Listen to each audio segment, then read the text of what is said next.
Well, Ealing, first of all, Ealing Broadway, when you look at my crime hotspot map for the BCU, Ealing is one of the busiest, and I would say the busiest crime hotspots across the entire command. When I look at the drivers of that crime, it is all the things that impact on public confidence. So it's robbery, it's dipping, it is the numbers of violent crimes that we have seen. People who've been using knives, so the knife-enabled crime, particularly amongst our young people. So for me, this is going to significantly reduce or act as a deterrent in terms of apprehending those who are wanted for these offences. But I'm going to be quite open about this with the public. I'm telling them we're going to be using it. So for me, it's going to be a deterrent. And this will be a deterrent, and I'll be using it across the BCU. This will be the first of a number of operations that we run across the 3 boroughs, obviously following consultation with the local authorities, with the elected members, the MPs, and of course the communities. But the key bit is now we have to police. We have quite a significant number of offenders who are outstanding for a multitude of offences, and we need to catch them. With automatic number plate recognition, you can change the plates or clone the plates of a vehicle, but with live facial recognition technology, it's very difficult to defeat it, very difficult to cheat it. So for me, it is a significant step forward in terms of how we police and how we do proactive policing across the command.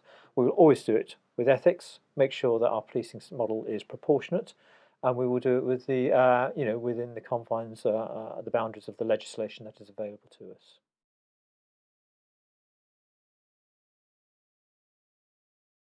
So I can see a number of areas where there will be value for this. Transport hubs is obviously one of them, and we will link closely in with the British Transport Police. We're quite careful today that today's operation will sit outside of the station. It will sit, but it will be quite close to a station, obviously, because a lot of people do use that train station, the tube station, because it's a bus terminus. It's the Elizabeth line, and of course and occasionally the Great Western stops there, and of course you've got a couple of tube lines down there. So that is a huge terminus, and of course the bus routes through the Uxbridge Road and the Ealing Broadway are quite numerous. So for us, we will focus that will be one area of focus. The other areas of focus, of course, will be areas where we know that there are the high levels of violent crime. So there's certain parts of the boroughs where we have seen a surge in violence, not necessarily near the transport hubs, but of course where there are other pressures. We'll be quite open with the communities and consult with the communities. We will be using them, and I'll mention it where we've seen gang violence or violence around drugs, or we've seen high areas of robberies. And we will have to use it there because this is now one of our most significant tools for being proactive around this, particularly where we know offenders who are wanted missing but have managed to evade being caught by ourselves. We do work very closely with local authorities and their CCTV operators, and I'm obviously in close contact with our local authorities' executive leadership around this, and I'm very pleased to say that much of what we will be doing going forward is always in partnership, and we do have the support of our council, of our local authorities.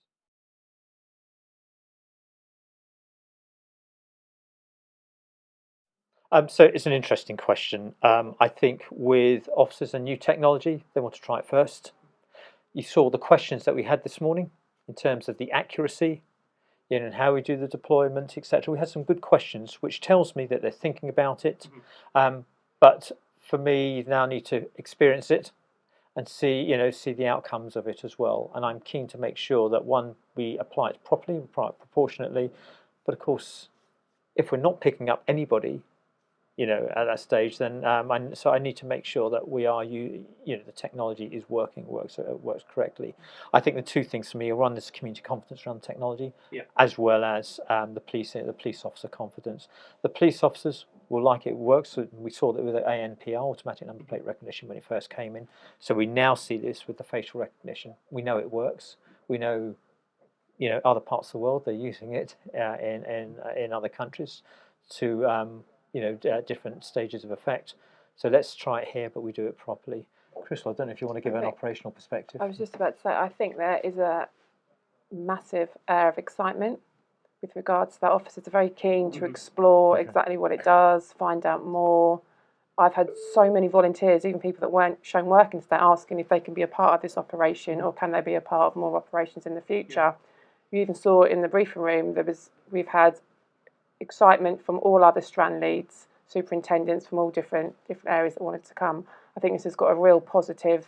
I think it's given officers a kind of, it's boosted their confidence and it's really lifted spirits. I think, especially at a time when police are seen in negative light. I think it's really boosted morale and confidence. I think it's been hopefully it'll be a great success.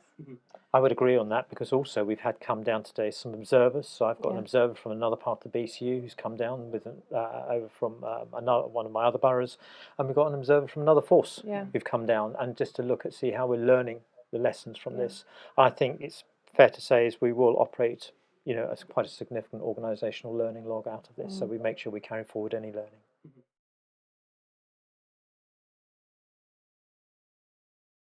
Well, let's put things into perspective. Number one, we absolutely have to be compliant with the Human Rights Act. Everything we do has to sit amongst a level of proportionality, legality. We have to have a level of accountability, and there's around the levels of necessity around this is what we do. We also need to think, how intrusive is it? It's actually not that intrusive when you think about it. As facial recognition technology is developed, of course, there are interests in various commissioners, such as the data commissioner, the information commissioner, the surveillance commissioners, to name but a few. So they've had a huge, there has been a huge amount of scrutiny around this already. Is there an appetite for this? So I think there is. I understand that at least one capital city around the world is using now, for their underground city, they're using FacePay. I also understand that the private sector have shown interest in this. Policing has to modernise, it has to advance. The technology and the way we use data has to advance as well. And if we don't move with that, we'll be outstripped by other areas. Most modern mobile phones now have facial recognition technology to access the phones. So I don't think we can be too protective around the technology. Yes, there are concerns within the community, and I absolutely get those concerns. But the bit around those concerns is we need to address them. It is a bit like, the genie's out the lamp when it comes to this technology. It's a bit like other technologies that now have emerged onto the markets now. You can't put it back in. You can't just shelve it, because if we do that, everything else, other areas around us of enforcement will take this on. So my view is, in answer to your question, yes, there is an appetite for it, because you wouldn't have the interest in it. We wouldn't. If you had 2017, we're now 2024, so what, 7 years later? We're still talking about it, we're still using it, but the bit is that we learn from it and we move forward with our communities in terms of how we apply it.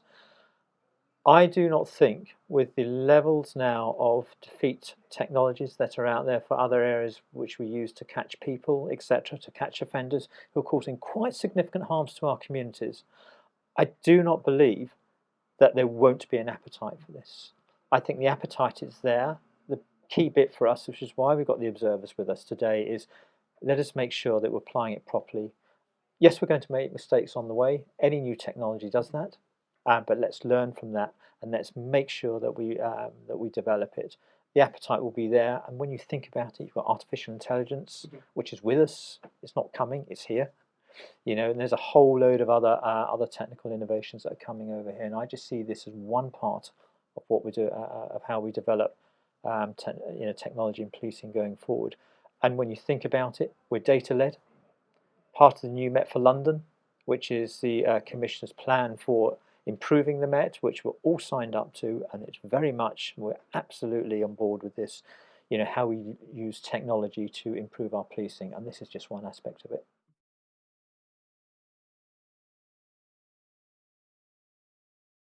So let's be frank. When those faces are scanned, the data then, if it's not used, it's deleted, and there is a there's a program for deleting that data. So that's it. If you're not on the watch list. If you're not on the watch list, all that is deleted.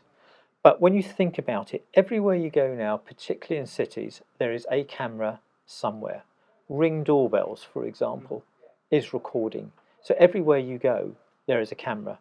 And when you look at our homicide detection rate, for example, and our serious crime detection rate, everything we do now has got a form of electronic or a digital footprint. The phones we've got, the devices we're carrying, the watch, the smartwatches that people are wearing, everything now has got a footprint. And we have got a very high detection rate in our serious crimes. And of course, you can't ignore that. So if we're going to talk about, and you're right, facial, the face is very personal. But I would say to any community and justify to any community and any senior politician, if you've got people wandering around in our societies, those who committed some very serious offences, you and I are going to want them taken off the streets. And I think that is right, that we have to use whatever technology within reason, legitimately and proportionately, to make sure we're able to do that. For the 99.9% of the innocent members of the public who are like us today, going about our business, doing our jobs, doing what we normally do, that's removed, it's erased. So it may come across as Orwellian to some, but I would challenge that and say, no, it is not. It's the way we're able to catch the people who are causing the most harm to our communities.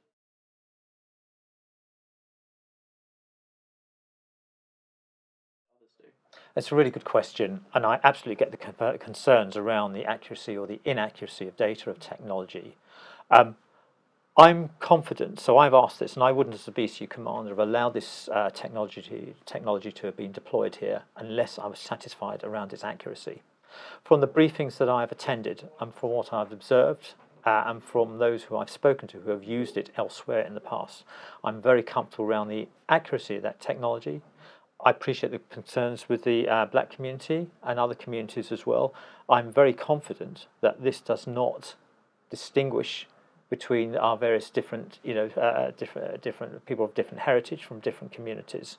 Otherwise, I wouldn't have allowed it to be here. So that's the first bit. Am I confident around the technology? Yes, I am, and I have great confidence around that for going forward.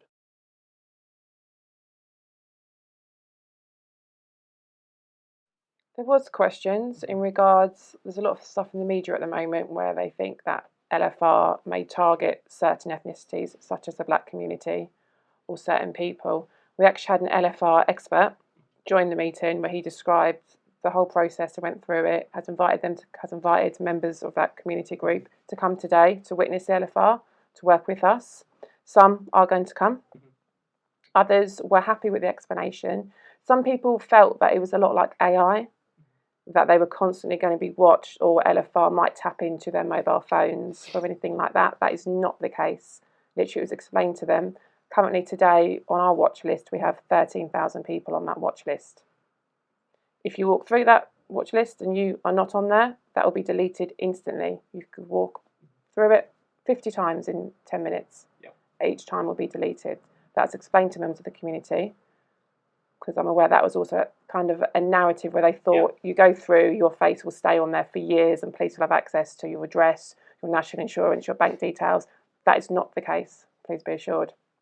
So once it was explained, the full process, I think people were a lot happier. I think they felt safer now that they know that not one particular race or ethnicity is being targeted. It is completely, almost, well, I'm going to go out on a limb. It is a flawless system. I believe it's a very, it's a very good success rate. Sure. And then, if I could just pick on what, bear in mind we've used automatic number plate recognition for years, and of course you've had errors from that because of cloned plates, etc., stolen number plates, fake number plates, etc. Well, when you look at facial recognition, that's far more difficult to do, and so therefore the way those algorithms have been developed has been very different.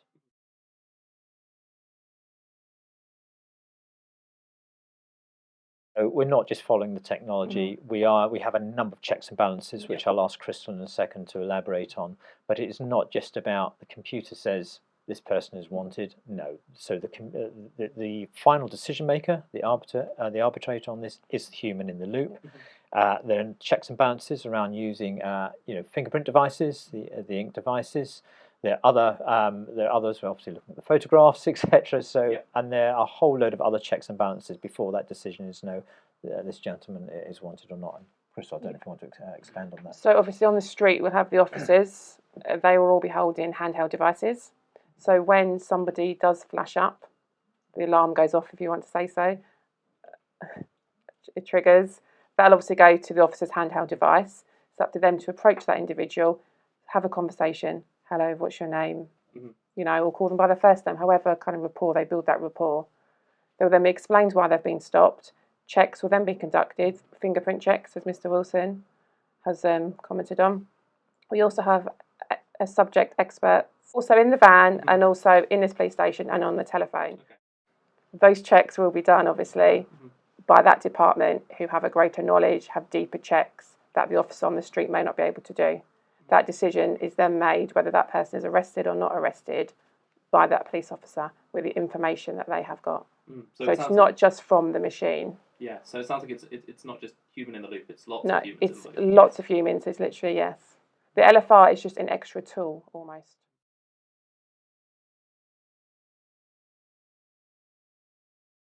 Yes, it will be. So I mentioned organisational learning earlier on. So this will be the first of many. We will look at our processes. We will do a proper debriefing session out of this, which I'll ask Crystal to lead. And it is a bit now, if we, at some point, you have to have the first momentum. You've got to have that first impetus to get it started. Otherwise, we'll be sat here in a year's time still talking about it. So what the work Crystal has done is exactly that. And then I see it becoming, ingraining into business as usual. Whenever we think about operations going forward, so if I'm to talk in a an ideal environment, even within this year, when we talk about doing operations, live facial recognition should be part and parcel of the menu of options that we consider. See, Crystal, if you want to add to that. I think hopefully today will boost public confidence. I've got other officers out in the street which will be handing out leaflets, so members of the public are fully informative in regards to LFR. I hope it will boost confidence, bring up morale in officers, because this is something new that people are really interested in. And I think it just boosts our joint partnership working, doesn't it, with the council, local MPs and other businesses. I think this is a great opportunity to move forward.